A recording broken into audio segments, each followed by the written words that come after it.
Combs will officially not be home for the holidays after a judge just denied him bail now for the third time. Diddy's been behind bars since September and will likely now remain there until his trial date, which is in May of 2025. Combs' lawyers tried just about everything at this point to get him released, offering a $50 million bond, a 24-hour security team, a home monitoring system at his Upper East Side Manhattan apartment. They tried it all, but Sean Diddy Combs won't be home for the holidays.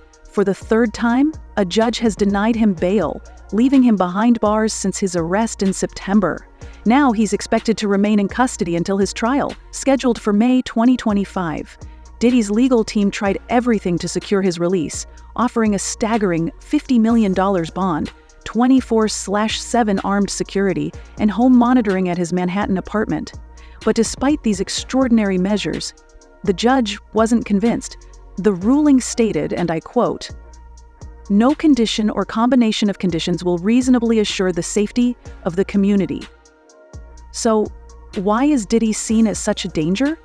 Prosecutors argued that he has a history of violence and even tried to manipulate prison communication rules while in custody. The judge definitely contemplated this one and asked for a lot of analysis as to why Diddy's case is different than other cases where there are similar allegations in the indictment. But ultimately, in this most recent court order, the judge said that the prosecutors presented direct evidence that Diddy had a propensity for violence.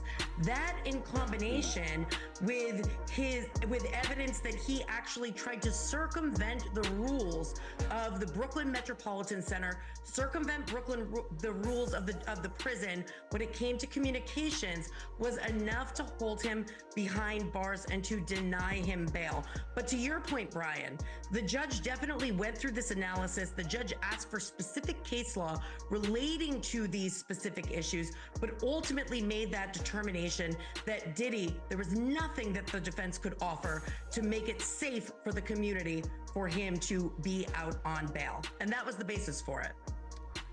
The court found this evidence compelling enough to reject his bail request once again. Legal experts say the judge took extra time to weigh the arguments. Unlike previous hearings, this decision was based not just on allegations, but on the potential risk Diddy poses if released. Despite their confidence going into the weekend, the defense team now faces a harsh reality, but this case has also sparked debate. Diddy's lawyers argued that his rights are being violated, even citing high-profile cases like United States versus Trump to draw comparisons. Diddy invokes Trump in effort to get out. That was such a clickbait kind of a headline, and it was very aggravating because what Diddy did and what they filed was a really thoughtful and well done, I thought, expression of why his First Amendment rights as somebody in custody are being quashed by the prosecution.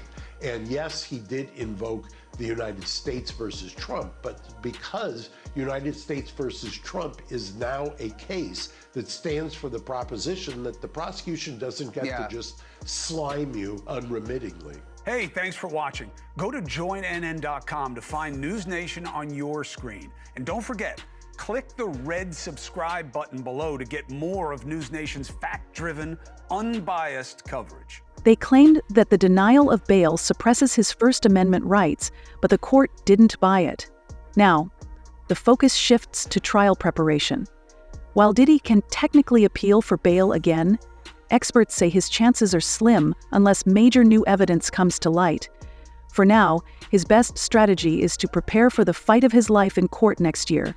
What do you think? Is this decision fair or is it too harsh? Let us know your thoughts in the comments below. And don't forget to subscribe to Boxing Bliss for the latest updates on celebrity legal battles and more.